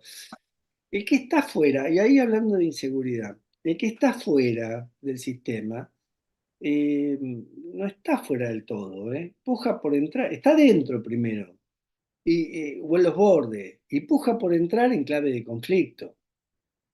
Entonces eso también hay que tenerlo dentro de nuestro campo de mirada, dentro de nuestra observación. Yo no creo que el que siente la exclusión se encuentre totalmente caído de todo el sistema. No, no, no. Va a hacer todo lo posible para entrar. Y entonces el que siente que esa persona ya no está, en esto es muy figurativo lo que planteaba Bauman, ya te doy la palabra, es un segundo nada más, que decía que había un camión que salía para un lado y que iba de la mueblería y que iba a vender muebles al mercado, o sea, al shopping o donde fuera, ¿no? Donde se venda el mueble. Llega a la mueblería. Pero de la fábrica de muebles salía un camión para allá. Pero de la fábrica de muebles sale otro camión que va al basural, con los desperdicios, con el aserrín, etcétera, etcétera, etcétera. Y lo del basural, él lo pone como vidas desperdiciadas, dice, todas esas vidas nadie las quiere ver, pero están ahí. Indudablemente están ahí. Entonces, difícilmente alguien que pueda trabajar, y no con esto quiero hacer una discusión ideológica, pero sí quiero plantear que a mí me resuena mal que alguien que haga mediación sea individualista. Lo digo abiertamente, yo no creo que pueda ser tan individualista alguien que trabaja con los demás y para los demás. Entonces, tampoco quiero justificar una cuestión política, no política, sino simplemente lo digo como principios y valores. ¿Qué valores sostenemos nosotros para hablar de cultura de la paz? ¿Desde dónde se tiene que parar alguien que va a coser fragmentos, va a generar túneles de comprensión? ¿Con quiénes? ¿Con los propios? ¿Con una identidad de clase lo va a hacer? Bueno, es un problema de sesgo y también de enceguecimiento. Nada más, quería agregar esto porque si no estoy dejando pasar algo que a mí me suena feo. Dale. Está buenísimo, ¿no? A mí me parece que está súper interesante porque también, digo, son distintas voces que yo voy leyendo, también te voy tirando algunas cosas porque voy leyendo el YouTube y voy leyendo algunos comentarios y también me parece que es interesante ir alojando también estas diferencias, ¿no? Porque también creo que desde nuestro rol como mediadores, y más allá de algunas posturas que por supuesto son inexcusables, pero la comprensión del otro, ¿no? De su sistema de creencias, Absolutamente. su perspectiva, forma parte de aquello a lo que nosotros también nos debemos, ¿no? Y que también genera paz, ¿no? La negación del otro en alguna medida también te termina convirtiendo en eso mismo que uno procura conjurar. Así que me Voltaire decía parece... algo muy lindo. Voltaire decía, mira, yo no estoy de acuerdo con nada de lo que estás diciendo, pero daría la vida porque lo digas, porque si no, no sería yo el que está aquí con vos. En Así nombre de la es. libertad de expresión, ¿no? Sí. Tal cual. Bueno, vamos entonces con el segmento 5 que nos lleva a esto de hablar de modos, instrumentos de resolución de conflictos, como pueden ser el poder, el derecho y los intereses. Y para introducirnos a este segmento, a mí me gusta contar el cuento que cuenta William Ury, y que nos lleva después a abordarlo desde una cuestión que es más conceptual, pero que después la vamos a discutir. Si me das unos 3 minutos, Ale, lo cuento, ¿sí? Dale, dale, dale. Dice, es el clásico cuento de las botas de los mineros. Y él dice, todo comenzó con un par de botas robadas. Los mineros generalmente dejan su ropa de trabajo en canastas que apilan hasta el techo de los vestuarios entre los turnos de trabajo. Una noche un minero descubrió que habían desaparecido sus botas. No podía trabajar sin botas. Furioso se dirigió al jefe de turno y protestó: «Maldito sea, alguien robó mis botas. No es justo. ¿Por qué debo perder la paga de un turno y el precio de un par de botas porque la empresa no puede proteger la propiedad?» «Mala suerte», respondió el jefe de turno. «La compañía no se hace responsable por la propiedad privada que queda en el predio de la empresa. ¿Por qué no lee el reglamento de la mina?». El minero masculló entre dientes: «Ya les voy a mostrar. Si yo no puedo trabajar en este turno, no va a trabajar nadie». Convenció a algunos compañeros que se fueran con él y en solidaridad sindical, todo el resto lo siguió. El supervisor de la mina nos dijo más tarde que en otras oportunidades él había repuesto las botas robadas de los mineros y que el jefe de turno debería haber hecho lo mismo. Si el jefe de turno le hubiera dicho al minero: «Le compraré un par nuevo y mientras tanto le presto un par», no hubiéramos tenido una huelga. El supervisor consideraba que su forma de resolver la disputa era mejor que la del jefe de turno o la del minero. Tenía razón, y esto nos lleva a esta propuesta que hace Uri en el libro, en donde él dice: hay sistemas de resolución de conflictos que son eficientes y otros que son ineficientes. No dice efectivos, Ale, con esta palabra que tanto nos resuena, pero bueno, por lo menos habla de eficiencia. Y él dice: generalmente hay una tendencia a intentar resolver a través del poder, luego a través del derecho y finalmente a través de la satisfacción de los intereses.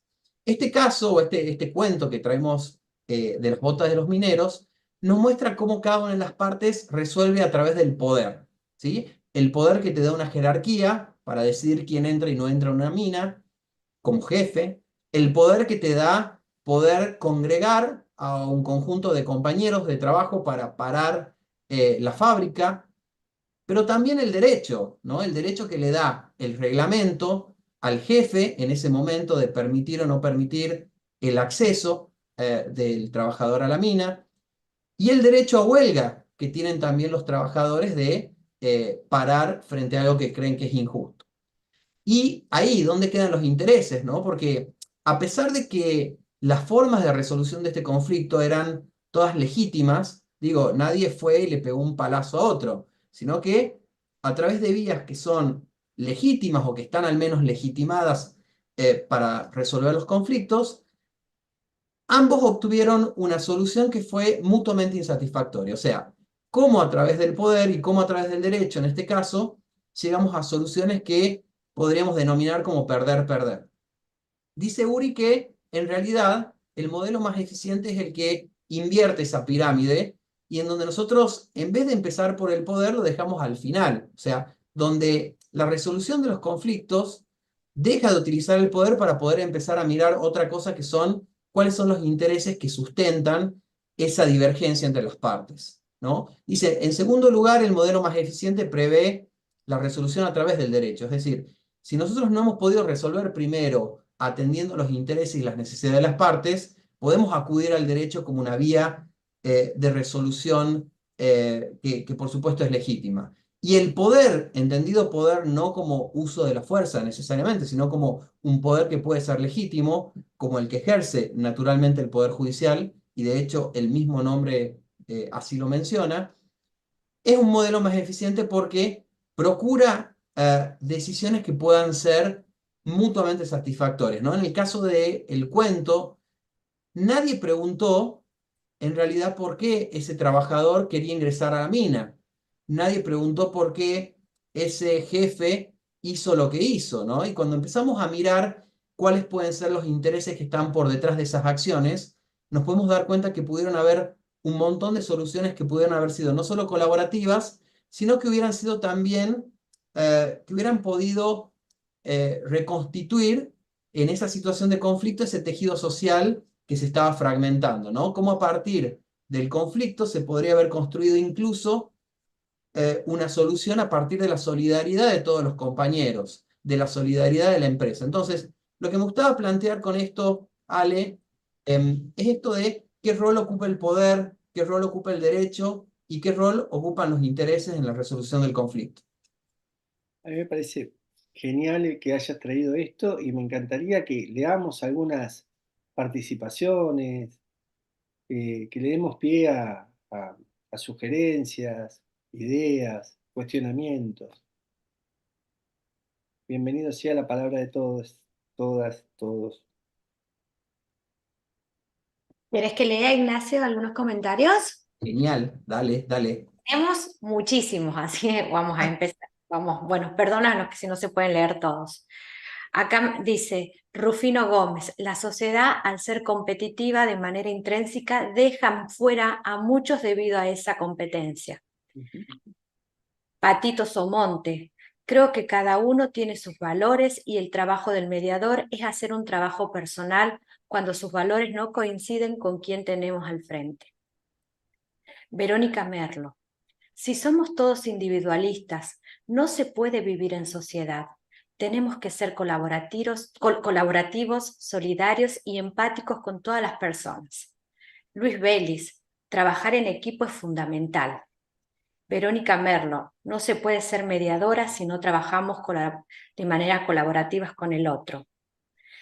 Dolores Suárez, bueno, otro comentario. María Aguirre Bengoa, muy bueno eso de pensar en plural, en grupo, en conjunto. Debemos abrazar los principios de acceso a justicia, aptitud empática para llevar adelante nuestro trabajo diario. Natalia Cabolo, difícil abrir el camino con tus necesidades básicas insatisfechas y un estado ausente y todo lo logras si te lo mereces. Ismael Sosa, es un complejo, buenas reflexiones. Puedo seguir porque no paran los comentarios. Ustedes me dicen cualquier cosa. Dale unos más, así por lo menos acogemos la palabra de... Perfecto. Acá lo tenemos a Segundo Vega Dab. Creo que el gran desafío de los que tienen la función de mediar y componer es lograr que esa competencia e individualismo entre partes se convierta en colaboración participativa para la paz social. Acá tenemos a María Estela Bertolini. El colectivismo anula al libre pensador. El mediador no tiene por qué sentir dolor, sino respetar su función y responsabilidad como tal.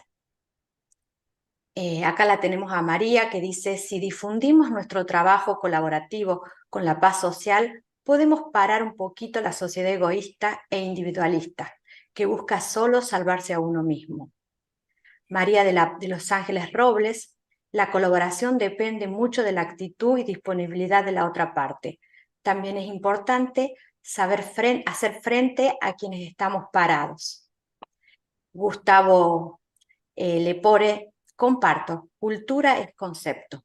Debemos propiciar el cambio cultural si lo consideramos conveniente.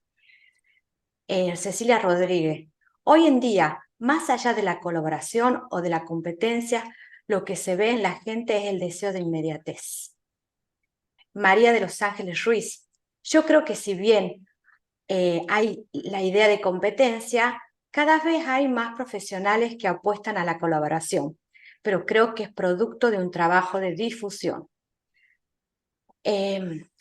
Inés Lugones, son tiempos difíciles, hay una exaltación del individualismo. Carolina Bossini, una sociedad en el egoísmo no avanza en la mirada al otro. Andrea Martín, lamentablemente en el día a día y en la época en que estamos, la sociedad está muy competitiva y se encarga solamente del yo, y no ponerse en el lugar del otro. No hay mucha empatía si no prevalece el ego. Y hay millones de comentarios, doctores. Es impresionante cómo ha participado el público. Por supuesto que también hay comentarios muy lindos hacia ustedes. Ustedes me dicen, puedo seguir. Y dale 5 más, dale, 5 más. María Estima. Creo que la primera tendencia es competir. Hay que aprender a colaborar y darnos cuenta de los beneficios. María Aguirre Beoa. El dilema del prisionero. Confianza y cooperación. Sociedad abierta a la cooperación o a la competencia. Hay que pensar mucho en el aporte de Ignacio. Es excelente la cita de Maquiavelo, buena postura para ser tenido en cuenta, muy amable, excelente. Siempre las conveniencias, pero la cooperación implica una sesión que al final permita compartir el resultado intermedio, de medios o de resultados. Acá tenemos a Majo Ruiz, alternativo, adecuado, sería como ajustado a la necesidad de la persona. Ismael Sosa, Método adecuado no me gusta, me parece un término diluido o abstracto. La palabra adecuado podría surgir de muchas opiniones. Esteban Jalab, la mediación es tan complementaria al sistema judicial que en la mayoría, si no en todos, los casos ayuda a evaluar la conveniencia de la acción judicial. Elizabeth Rodríguez, qué importante es destacar que la mediación es complementaria en el sistema judicial. Patito Somonte, ¿por qué no ver lo alternativo como opción y dentro de las opciones buscar la adecuada? Comparto que se gasta energía en el rótulo. Y seguimos. Esteban Jalab, les digo el último, el privilegio que tenemos como mediadores es ayudar a las partes a pensar si hay otras soluciones distintas a las que él pensaba. Muchas gracias, Vero. Qué lindo. Bueno, si les parece, entonces damos lugar al último de los segmentos. Ya estamos ahí aproximándonos al final, que tiene que ver con el estado actual, ¿no? De un poco de evolución del derecho procesal, en torno también a la incorporación, en muchos casos, de la autocomposición y de un nuevo protagonismo de este tipo de procedimientos. Entonces, ¿cómo funciona esto en los procesos de reforma civil y penal? Y dentro de la reforma civil y penal, poder distinguir también lo civil de lo que sería propiamente el derecho de familia, dado que, bueno, procesalmente hay muchos de los códigos que se empezaron a escindir de los códigos procesales civiles y comerciales, y empezaron a surgir códigos de familia en donde la autocomposición forma parte de un principio, ¿no? De esos primeros artículos que tiene todos los códigos procesales de familia que yo he podido leer, en donde hacen referencia a una necesidad de priorización de las soluciones consensuales y en la búsqueda de mecanismos de autocomposición que satisfagan los intereses de las partes. En el ámbito de lo civil lo vemos también en los códigos de oralidad, con la conciliación, que tiene un nuevo protagonismo dentro del proceso en la primera y segunda audiencia, y también con los mecanismos de mediación de manera previa a la instancia judicial, y luego en el ámbito penal la justicia restaurativa, ¿no? A través de conciliación penal, mediación penal y otro tipo de prácticas que ahí creo que hay toda una posibilidad de desarrollo, de diseño de procesos, como los círculos de diálogo y demás, que sería muy interesante. Entonces, un poco como para cerrar esta charla y abordar este último segmento, poder pensar cuál es el lugar que tiene la autocomposición en el marco de la reforma de estos procedimientos. Sí, y complementariamente al planteo. Y también está este lugar que ocupa la justicia dialógica, este lugar que ocupa el caso Mendoza dentro de lo que es la estructura de todo el sistema judicial. ¿Por qué? Y porque abrió las puertas a una nueva lógica también de administración de justicia. O sea, no solo se administra a partir de interpretar la ley y aplicar la ley, sino que también se puede poner en funcionamiento estos procesos internos dentro del sistema en el cual el Poder Judicial se pone en ordenador del sistema. ¿Y cuánto hay de juzgados de otras instancias, que no es la Corte? Incluso la Corte con la ley de medios lo volvió a repetir, que habilitaron caminos de la justicia dialógica? Por ejemplo, en temas incluso donde están en juego los intereses indígenas en la Argentina, donde había muchos intereses en pugna entre el Estado y con sus tierras fiscales y comunidades indígenas, se ha abierto la justicia dialógica. O sea, el mismo Poder Judicial se predispuso a tener una nueva forma de hacer justicia. Esto por un lado. Por el otro lado, la misma normativa internacional nos fue trayendo la figura del escuchar, que hay que escuchar al niño, lo trae el artículo 12 de la Convención Internacional del Niño, que a las personas afectadas en determinado tipo de situaciones que tengan que ver con lo ambiental, el convenio de Escazú dice que hay que escucharlas, obligatoriamente hay que escucharlos. El convenio 169 de la OIT plantea que de ningún modo se puede llevar adelante algún tipo de proyecto que no sea incorporando a las comunidades indígenas dentro de ese proyecto y escuchándolas. Las personas con discapacidad, que tienen la mejor convención internacional que se pudo hacer porque participaron todas las asociaciones civiles para poder instituir esa convención del mundo, de esas asociaciones civiles, pusieron un principio que es nada sin nosotros. ¿Qué quiere decir esto? Que no puede llevar nada adelante que tenga que ver con afección de algún tipo de temática en el mundo de las personas con discapacidad que no incorpores la visión de las personas con discapacidad.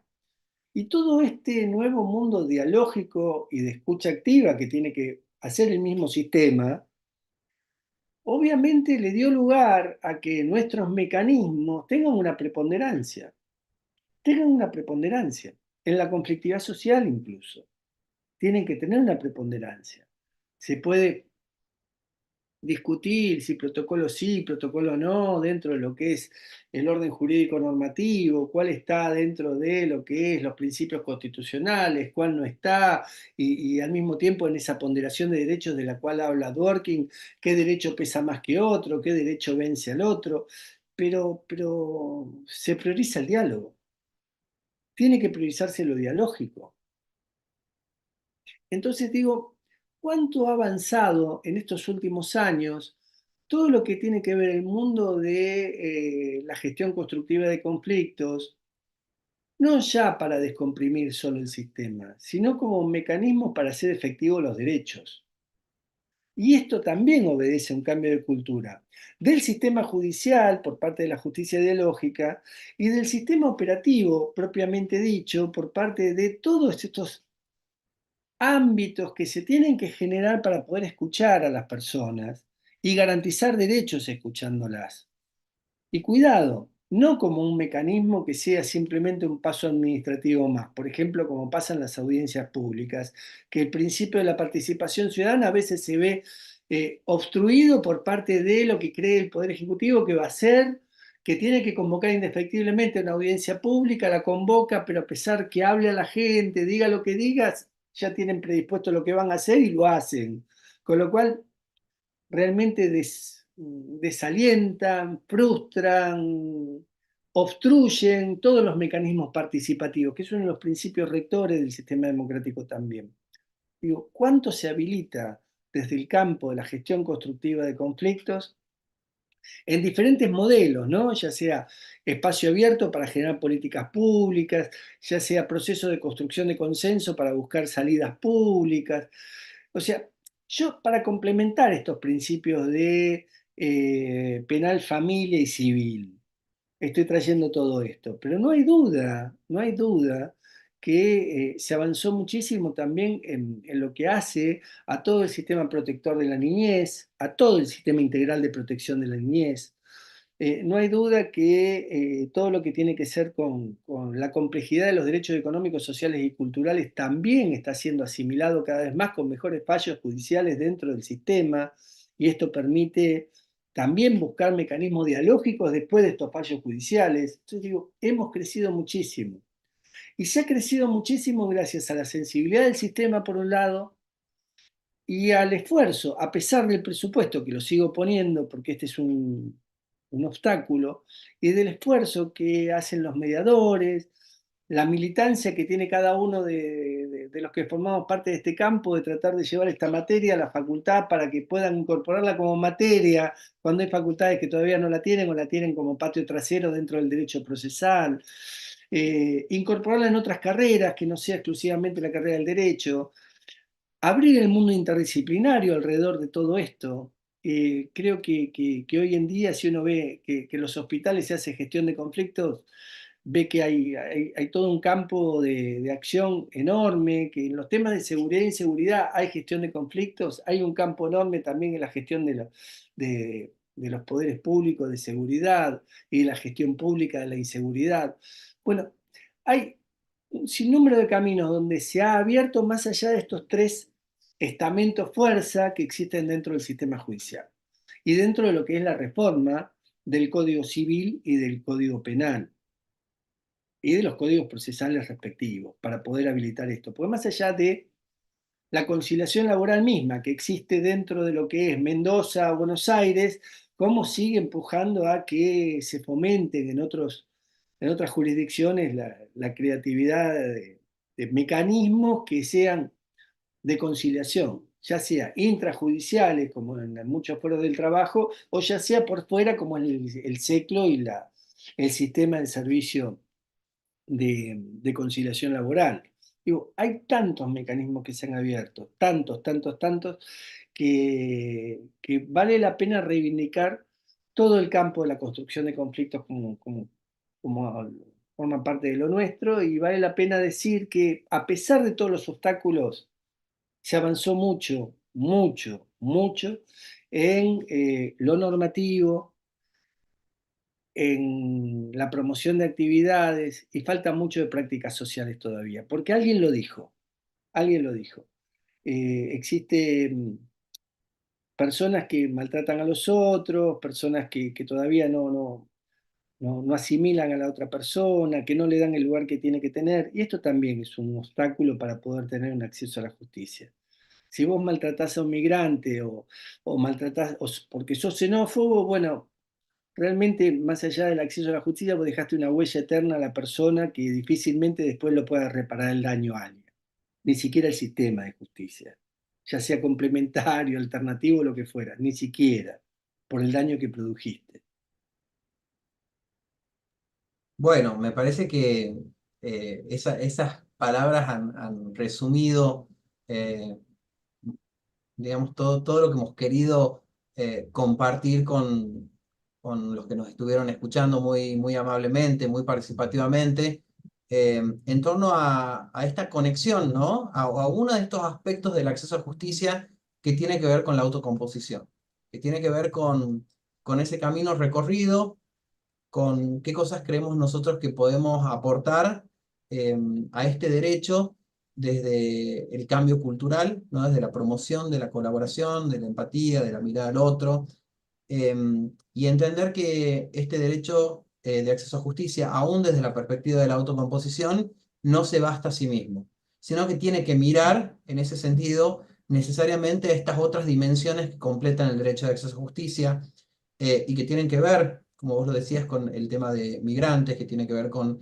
comunidades indígenas, que tiene que ver con perspectiva de género, con perspectiva de niñez, bueno, una serie de cuestiones que vamos a intentar seguir abordando, pero creo que la charla fue muy provechosa, por lo menos desde el punto de vista de lo que los métodos pueden aportar en este sentido. Así que, de mi parte, un agradecimiento enorme a vos, Alejandro, al Centro de Capacitación, Verónica, Pilar, y a todos los que nos han estado escuchando, que han estado participando y que han estado enriqueciendo la charla que nosotros hemos querido acá mantener con Alejandro. Así que algunas palabras, si quieres vos, de cierre, Ale. No, agradecerte y seguir insistiendo. Para mí es un lujo estar contigo. Agradecerte. Yo te respeto mucho y te admiro en muchas cosas por esa pujanza que tenés y por la fuerza que le pones a todo lo que haces, con la responsabilidad enorme de seguir estudiando, de no bajar los brazos, de saber que detrás de cada una de las cosas que lees, lo linkeás para traerlo al campo de la gestión constructiva de conflictos, y haces un aporte grande y lindo, inconmensurable, diría yo. No hay palabras para agradecerte. Así que bueno, gracias por la confianza de dejarme participar contigo aquí, y me encantó el PowerPoint que hiciste. Bueno, muchas gracias entonces a todos. Nos estamos viendo y acompáñennos en la charla que vamos a tener el próximo martes, ¿sí? Ahí los vamos a estar esperando y vamos a estar hablando de perspectiva de género y de violencia en los procesos de autocomposición. Que estén todos muy bien, muchísimas gracias. Hasta la próxima. Muchísimas gracias y felicidades. Una experiencia muy enriquecedora y un placer escucharlos.